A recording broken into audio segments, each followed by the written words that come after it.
ईमानदार चाय वाला बड़े शहरों की भाग दौड़ भरी जिंदगी में एक छोटा सा नुक्कड़ था, जहाँ एक ईमानदार चाय वाले की दुकान थी।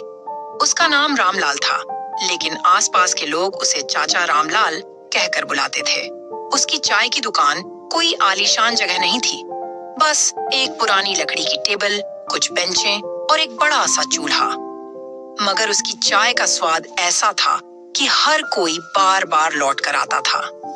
लेकिन सिर्फ उसकी चाय ही नहीं, उसकी ईमानदारी और नेकदिली भी लोगों को आकर्षित करती थी। ईमानदारी की मिसाल रामलाल की चाय की दुकान शहर के एक व्यस्त बाजार में थी। वहाँ कई बड़े बड़े ऑफिस और दुकानें थीं। वहाँ के कर्मचारी और ग्राहक अक्सर उसकी दुकान पर आते और चाय पीते। रामलाल कभी भी दूध में पानी नहीं मिलाता था, कभी भी घटिया पत्तियों का इस्तेमाल नहीं करता था और कभी भी किसी ग्राहक से जरूरत से ज्यादा पैसे नहीं लेता था। अगर कभी कोई ग्राहक गलती से ज्यादा पैसे दे देता, तो वह तुरंत उसे लौटा देता था। एक दिन की बात है, एक व्यापारी जो शहर के सबसे अमीर लोगों में से एक था, उसकी दुकान पर आया और चाय पीकर जल्दबाजी में 500 रुपए का नोट देकर चला गया। चाय की कीमत सिर्फ 10 रुपए थे। रामलाल ने देखा कि वह गलती से ज्यादा पैसे देकर चला गया है। उसने तुरंत अपने एक छोटे से नौकर मोहन को बुलाया और कहा, बेटा जाओ और उस साहब को ये पैसे लौटा दो। मोहन तेजी से भागा और कुछ ही देर में व्यापारी को ढूंढ लिया। व्यापारी यह देखकर हैरान रह गया कि एक मामूली चाय वाला उसकी गलती सुधारने के लिए इतनी मेहनत कर रहा था। उसने रामलाल की ईमानदारी की तारीफ की और कहा, आजकल ऐसे लोग बहुत कम होते हैं।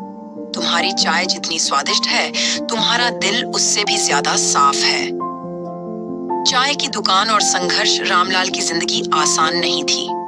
वह बचपन में अनाथ हो गया था। गांव में गरीबी के कारण उसे पढ़ाई छोड़नी पड़ी और वह काम की तलाश में शहर आ गया। कई साल तक छोटे मोटे काम करने के बाद उसने अपनी चाय की दुकान खोली। शुरू में बहुत कठिनाइयां आईं। पैसे नहीं थे, दुकान का किराया देना मुश्किल था और कभी-कभी ग्राहक भी नहीं आते थे। मगर उसने हार नहीं मानी।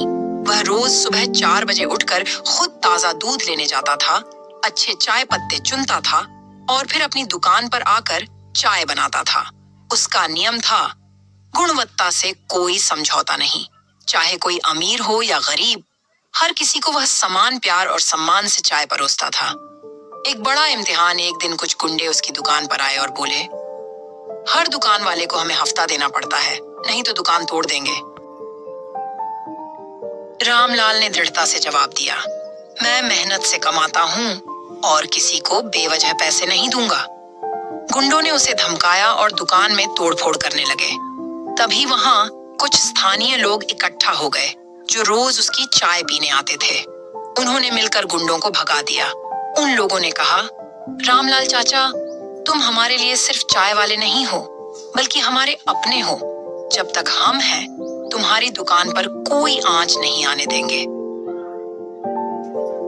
ईमानदारी का इनाम एक दिन एक बड़े न्यूज चैनल के पत्रकार उसकी दुकान पर आए। उन्होंने उसकी चाय पी और उसकी ईमानदारी की कहानियां सुनी। उन्होंने रामलाल का इंटरव्यू लिया और उसे टीवी पर दिखाया। अगले ही दिन उसकी दुकान पर ग्राहकों की भीड़ लग गई। लोग दूर दूर से उसकी चाय पीने आने लगे।